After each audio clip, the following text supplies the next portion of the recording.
Hello. So I'm Alex. I'm 22. I work in an art centre in Battersea.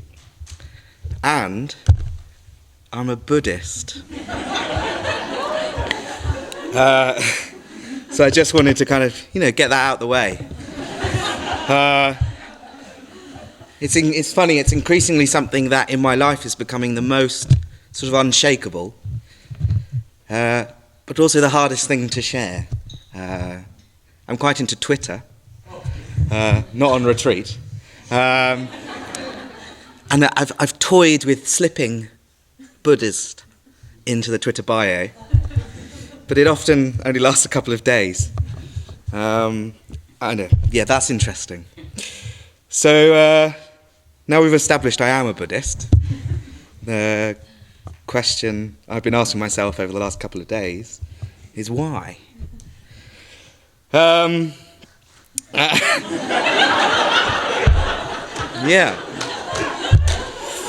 And we're going to have a go at exploring that together. Over the weekend retreat, Subhadramati rejoiced in how when I talk about my experience, it's a little bit of an adventure, and things come up. So, I've written some notes, but I might just go off on one. So my loose structure is I'm going to talk about what brought me to Buddhism, to the Dharma, and then sort of why I stuck around. And to give it a sense of kind of drama, I've sort of split it into 4 yearnings. I was going to go for searchings, but then I thought, I went to drama school, and drama's important. So the first thing of 4 things that I was yearning for on my journey to Buddhism was a sense of togetherness, of community. As I was growing up each summer, for about 3 weeks, I used to go to a field in Tuttington in Norfolk with my mum, dad, and a sister when she turned up and started to spoil things. And spend 3 weeks on a field with a bunch of hippies, living as a community, I guess. I mainly sort of ran around in the woods and stuff. It was very much my kind of upbringing up until the age of about 16, 15 maybe, and it sort of ended. It got a bit too big, and it wasn't really a structure. It was run by people that sort of like to sit down and talk for hours about what to do, and it sort of fizzled out, and I remember that being really, really painful. It was really something ingrained into the essence of my childhood. I think lots of people talk about what they did over the summer when they were a kid, and that's what I did. I mean, I didn't think I was that bothered until I was asked to write this talk, but I was bothered. And I've always sort of looked for community and talking and sharing, and as a young man, that's something that is sometimes a little bit hard to find people that are men that kind of want to listen to that or feel able to. I think there's probably most of my friends from childhood wanted to share their deeper experiences, but maybe didn't feel able. So as a result, I have lots of friends that are girls. Lots. That's pretty much what I left school with, basically. In a minute, I'll talk about how that's maybe changed. And I also looked for this in yearning for this community. I'm enjoying the yearning. I went to church from maybe the age of 11. I think I dragged my mum along at first. And then she didn't want to be there. So she sort of came along out of a love of her slightly odd child. And eventually I went by myself, and I went through the motions of doing a confirmation class, which is, so I wasn't baptised as a kid, so it's loosely sort of get baptised, and then because I was of the age where I could confirm for myself that I wanted to do it, you have to do these lessons. And in the end I wrote a letter to the vicar, sort of age 12, kind of saying, I don't believe you. And I also don't believe that he believed what he was saying either. I think some people do, and I've come across people in the church that I've really, really believed, and they've really, really believed, but that guy really didn't. So a yearning for community. And a second thing was a yearning for a context. again, these are all retrospective. I wasn't living my life as a teenager yearning for context. But yeah, as I said, as an 11-year-old, I started going to church, so I was clearly looking for something. There's lots of other things to be doing when you're 11, and that's not one of them. And I wrote this letter, and since, so when I came to London to study about 3 years ago, I studied theatre practice. I wanted to be a producer. I had a couple of goes at doing an alpha course, which usually has a strapline, sort of like questions about life or what's the meaning of life. And I was like, yes, go and find that out. I didn't. I found it quite difficult. I never got past the third week or the second week. And in that week, as part of the Alpha course, there's this session, and I probably misread it and projected my own things onto it. But loosely, what I felt was happening was we stuck a picture of Jesus, which I thought was firstly a weird thing to do, on a wall. And then each person, there were maybe about 20 of us there, picked someone from history, ranging from Mother Teresa to Hitler, and put them on the wall. And so Mother Teresa was quite close to Jesus, and Hitler was quite far away. So that I was okay with. But then when the leader pronounced, but it doesn't really matter because no one can ever be Jesus. So everyone needs to. And I understand what they were saying, I just didn't resonate. No one can be as good as Jesus. So they're all, they're all crap. And I just remember thinking, it wasn't very inspiring. I just thought, what's the point? Why bother? Yeah. So I was yearning for context.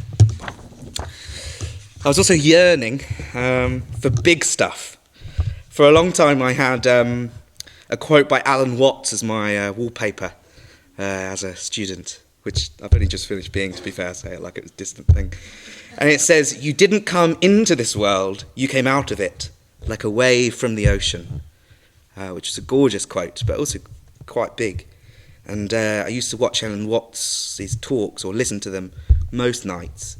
And also a talk called The Pale Blue Dot, which is reflects on a picture of the Earth taken from the furthest point that a picture's been taken. It's sort of a pixel. And I just remember being obsessed with that, sort of late teens and early 20s, which I still am, but very early 20s. And I also remember not many people, again, wanting to talk about that. I also remember in sixth form wanting to talk about that. I mean, I also wanted to talk about all kinds of other things. But I also wanted to talk about that, and no one really did. People wanted to play Call of Duty. Or the other guys wanted to play Call of Duty, is really what I mean by people. And I really didn't, actually. And then the fourth thing is I was yearning for the now. / contentment. I originally, I sort of stumbled to the London Buddhist Centre because the course I was doing was a kind of theatre producing, and in order to do that you need to be very, very clear, you need to be very, very enthusiastic, and you need to write a 5-year plan. And so that's what the university I went to, or the drama school I went to, did instead of a dissertation. So we did a kind of 6,000 word 5-year plan where you had to really sort of grill people on how they got to where they were, and then convince your tutor in this essay that you could do that. Really, really intricate detail, what you're going to do month by month for 5 years. And about this time, so I'm flitting around a bit, but so my dad, I've had a very, very awful relationship with my dad as a child. Not awful as in painful, but just sort of non-existent. And then as an adult, we've got very, very close, actually, really, really close, which is wonderful. And that sort of happened because when I was at primary school, he decided he wanted to be a primary school teacher. He was a laser technician at the time, which I have always wished he carried on doing, because that would have been a great thing for me to do as a summer job while at university. But he decided he wanted to be a teacher, which involved getting a degree, but he was supporting the family, so he had to do that with the Open University, which just took all of his evenings and weekends for sort of 6 years.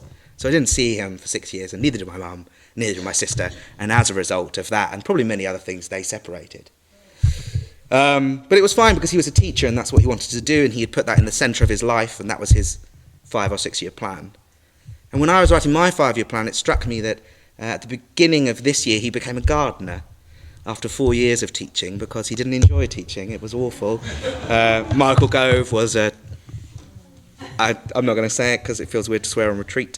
And so I just was really struck with what's the point of writing a 5-year plan if my dad, it's taken me 3 years to build this relationship with my dad, which is now something we both really value. And he got caught up in writing 5-year plans for himself. So I called my mum, which I possibly do a little bit too often for a man in their early 20s. And I told her this, not quite as articulately. And it was my birthday a couple of weeks later in September last year, and she bought me Introduction to Meditation course at the London Buddhist Centre, or in fact at St Martin's Lane, where they have a kind of outreach at Charing Cross. And so we're moving into why I've stuck around. So I went along, and in response to this yearning for now, I started being taught how to meditate, which was incredible, actually, and it has been an incredible journey in the last year. It just felt really revolutionary to be sitting with breath rather than 5-year plans. And then to move on to the Metabhavana and to be sitting down and cultivating kindness at first sounded like a pretty bizarre thing to do on a Saturday morning in Charing Cross after coming off of the tube. But then once it started, it was incredible. It just makes so much sense. They should teach it at school, I think. I had a very, very, very profound experience the second time I sort of sat down to do the Metabhavana in probably about 10 minutes. It's quite short when you're learning, or at least it was my experience. It was just very, very profound. In the last stage, it really felt like there was an immense amount of kindness or metta coming down and spreading around London. And from that moment onwards, I've kind of just been like, oh, well, that happened, so I'm sort of here now. Sort of am a Buddhist, there's not much I can do about it, so I might as well keep moving. So then in the response to yearning for context, I sort of at this point was worried about that my interest was not just perked, but sort of properly, what did I write? Getting serious.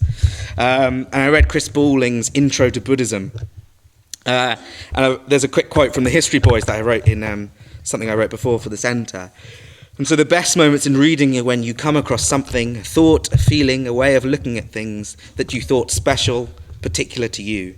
And here it is, set down by somebody else, as if a hand has come out and taken yours. And that's sort of how I felt. I just sort of felt it's a very, very basic introduction to Buddhism, and it also just felt a very, very basic introduction to my code of ethics and what I was really striving to achieve. And then in response to the yearning for community, I came along to this winter retreat last year after only about, I think it was on the 3rd week, yes, it was after this Metabhavana experience. I just went home and booked for 10 days on a winter retreat and then called my mum and said, I'm not going to be there. And she was like, oh, that's great. What a good birthday present, she said. Aren't I good at buying you gifts? She sort of chuckled. And then just creating a kind of mini civilization here, as we've been doing, was just wonderful. And I think took me back to my childhood and how much I enjoyed that and how conducive I think it is to being a human being. And then I joined a Mitra study group when I got back from the winter retreat. So it's a study group. I'll leave out the word Mitra because I don't want to go into it too much. And so I meet with 10, 12 men and talk about the Dharma once a week. Just a sense of community. So I bought a desk to do this study a couple of months ago because I wasn't doing the study apart from on the tube on the way there. And it's starting to get a little bit tricky. It's starting to get a little bit more like the talk last night. So I thought I need to buy a desk. I need to actually take this seriously. And it needed an electric drill. And now I've just moved into my first kind of graduate house with some other graduates. None of us own any tools other than a screwdriver. And I was like, what am I going to do? My dad lives in Norfolk. My mum lives in Sandy. I need this desk right now. And so I emailed the Mitra group, which has 10 men ranging of age, from my age to my sort of 50s, 60s. And I had a couple of offers of electric drills, and just thought that was a nice sort of simple explanation of the community I'm now part of.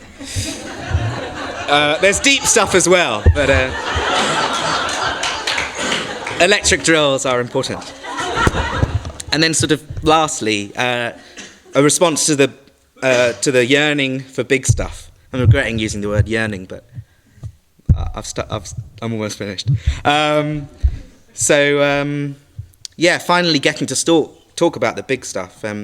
Vidyadhaka is one of the leaders of the group that I'm part of, and sort of what happened last night happens in small doses, week by week on my Wednesday evenings. And then we sort of all go a bit crazy for the big stuff, the kind of mystery, all the stuff that doesn't really make any sense, all the stuff that probably stops me from saying I'm a Buddhist really readily, because there's an element of, I don't really know what that means. We do that every week now, which is both a blessing and a tremendous challenge. Apprentice has been on Wednesday nights for the last sort of 10 weeks, and it feels like it would have maybe been easier to watch that sometimes, but not as conducive to progress. Or possibly it'd be opposite to progress. And then also on the winter retreat, I sort of joined in with my first puja. Found it really, really hard at first to sort of engage in this bizarre thing that was ruining what I was getting involved with. Sort of really, it really had community, a sense of being in the now. What else was I yearning for? I don't remember. Context, all that. And then there was this weird thing that was very alien and very sort of non-Buddhist, I thought. But then I sort of went for it one evening. I don't remember why. I really don't remember why. I was really against it, and I went for it. Proper. I think I even proper bowed. And I'm not talking like lighting a candle. I think I probably was like, and it was wonderful. What a mystery! And it was just, I don't know. That again is another moment that I don't know. I can't say anything more about that. But that sense of mystery and that beauty and I've written poetic truthy bits that I can't really grasp. Has made me a little bit of a puja junkie. So what a journey. And I've just written a few conclusion notes. So sort of why am underline a Buddhist underlined, because it's an unshakable fact now, I think. I think also from Vidyadhaka said something like, there's no staying still on the spiritual path, only backwards or forwards. So it sort of feels like if I sort of pause from being a Buddhist for a bit, then all the progress and all the challenges and all the fighting alarms in the morning to get up and sit by myself in the corner of a room in Tooting would have been for nothing, because I'll just fall backwards. So it's unshakable. There's no point of not being a Buddhist is one of the reasons why I'm a Buddhist. And because in writing this talk, I mean, I genuinely just wrote this in the way that made sense to me, and it sort of computed to the idea of the kind of three jewels and this Buddha and context and Dharma and the big stuff and Sangha and community. And I just feel like I've found those jewels here. And so that is why I'm a Buddhist.